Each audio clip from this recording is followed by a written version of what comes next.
कि भारत में बेरोजगारी है, इसकी वजह से भारत के युवाओं को कहीं भी काम करने की अपॉर्चुनिटी मिलती है, वो उनको जल्दी से जल्दी ग्रैब करने का प्रयास करते हैं। और यदि ये अपॉर्चुनिटी फॉरेन नेशन में हो, दूसरे देशों में हो, थोड़ी-सी अच्छी पेमेंट हो, तो और भी ज़्यादा आकर्षक होती है।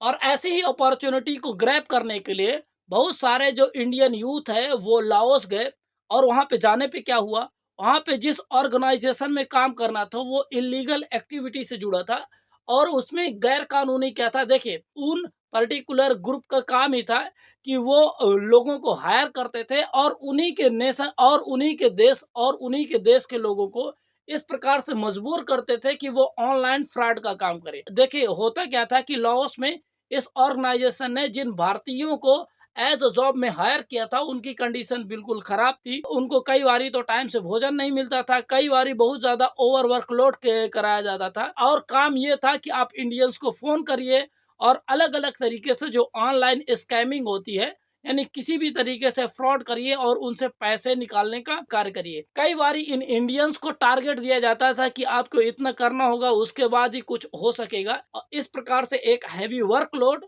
और दूसरा अपने ही मित्रों को, अपने ही भाइयों को, अपने ही रिलेटिव्स को या कि अपने ही इंडियंस भाई-बहनों को फ्रॉड करने का काम कितना खतरनाक रहा होगा, आप इसको इमेजिन कर सकते हैं। इसमें खुशखबरी की बात यह रही कि भारत सरकार और मुख्य रूप से विदेश मंत्रालय ने उन भारतीयों को ऐसे ऑर्गेनाइजेशन से छुड़ाने का लगातार प्रयास किया और ये प्रयास सफल होता भी नजर आ रहा है। हाल में ही भारत के विदेश मंत्री एस जयशंकर साहब ने ट्वीट करके ये आम भारतीयों को इन्फॉर्म किया है, भारत के लगभग 17 इंडिविजुअल्स को वापस सुरक्षित भारत बुला लिया गया है और उन्होंने लाओस में भारत का जो दूतावास है उसको थैंक यू कहा कि वहाँ की गवर्नमेंट के साथ कोलैब करके और जल्द से जल्द भारतीय नागरिकों को सुरक्षित भारत पहुंचाने में मदद करी। एस जयशंकर साहब ने अपनी गवर्नमेंट को प्रेज करते हुए ये भी लिखा है कि मोदी की गारंटी भारत में ही नहीं बल्कि विदेशों में, दूसरे देशों में भी मोदी की गारंटी काम करती है।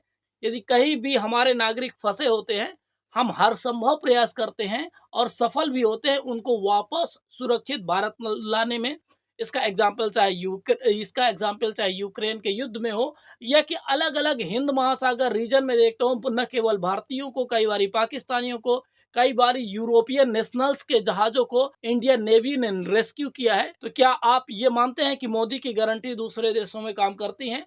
या कि आप ऐसा सोचते हैं कि सरकार चाहे बीजेपी की हो या कि किसी दूसरी पॉलिटिकल पार्टी की हो, हर एक गवर्नमेंट की ये ड्यूटी है हमारे नागरिकों की सुरक्षा सुनिश्चित करे। इस घटना के विषय में आपका क्या ओपिनियन है, कमेंट सेक्शन में ज़रूर बताना।